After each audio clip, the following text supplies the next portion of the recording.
Imagine a woman, about 80 years old.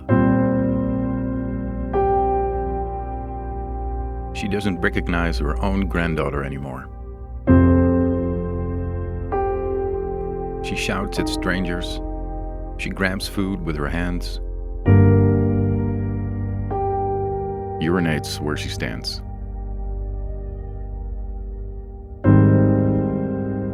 In dementia, we witness the dismantling of what we call a person in real time. Brain cells die. Neural networks fall apart.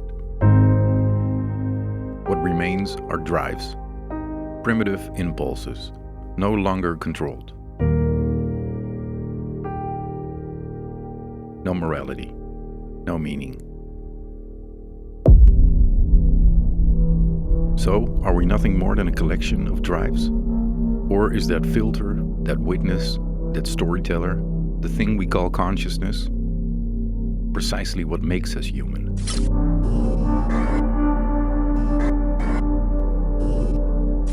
In 1983, Benjamin Libet placed electrodes on the heads of test subjects. They were asked to perform a simple action. Just flex their wrist, at a moment of their own choosing, whenever they wanted. What happened was confronting. The readiness-potential, the brain activity that initiates movement, began hundreds of milliseconds before the person became aware of deciding. The body moved first, awareness followed. Consciousness did not make the choice. It explained it. To have the world around you make sense.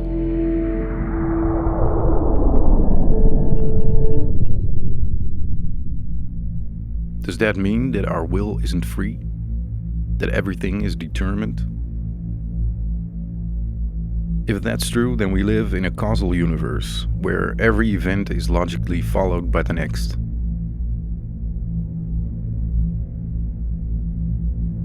But chemist Lee Cronin and astrobiologist Sara propose a different view. Time, they argue, is not merely a dimension. It is a creative force. The universe is not a clock with a determined and predictable future. It is a process that builds upon itself. In their assembly theory, the organization of stuff creates novelty. Not all configurations exist in advance. Looking back, of course, everything seems determined. Causal change can always be drawn. Exactly because you can explain every step in hindsight.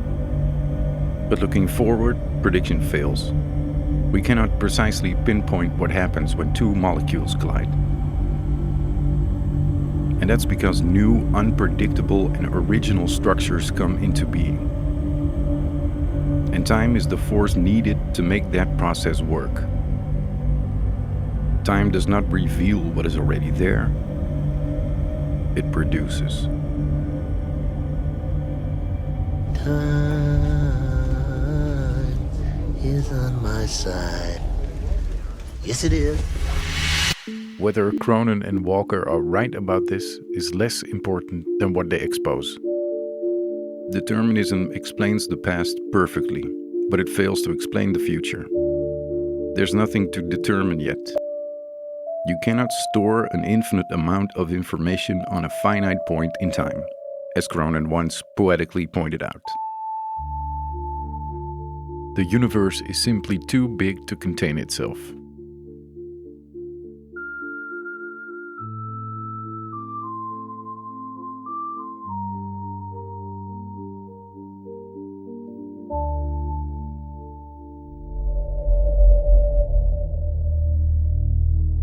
We talk about free will as if we know what it is, but philosophy never agreed. Some saw absolute autonomy, others denied it completely. There's this idea that even under pressure, even surrounded by the most horrible circumstances, you are always free to make a choice. That was Sartre. You're always responsible, fully, for your happiness and for your suffering.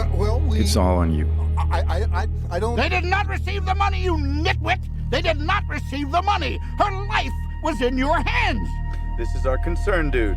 No, man, nothing is here. Nothing is No, man. The goddamn plane has crashed into the mountain! Even here, he argues, you still have a way out. But for some, that's a bit much. You are free, but only to respond to reason, deliberation, anticipation, adjustment, rationality. Not fully in charge, but free to navigate. But when neuroscience enters, even this reduced freedom doesn't hold up. You do not choose your next thought. It arrives. So, if none of this is a real choice, then what remains of that autonomous individual you call you?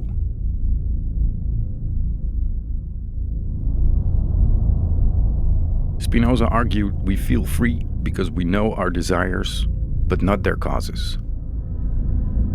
Freedom, then, is knowing that limitation. Nietzsche went further. He stripped the language of morality away. What we call choice is the temporary dominance of one drive over another.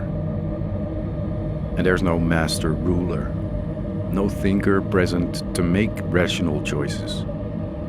Schopenhauer called it the will, blind, impersonal, insatiable. As he put it, we can do what we will, but we cannot will what we will.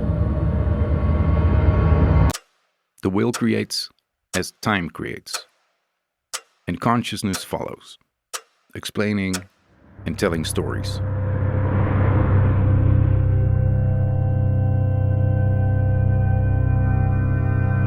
What remains as our mind deteriorates is not a fundamental truth that is finally revealed. There was no true self beneath the structures to begin with. What we see is the will without restraint, drives unfiltered. And yet the woman she was no illusion. Consciousness isn't less real because it is constructed.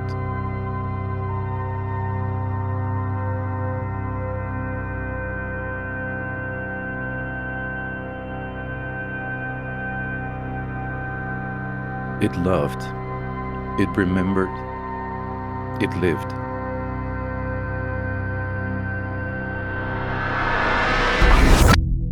We are not free in the absolute sense. But maybe we're not fully determined either.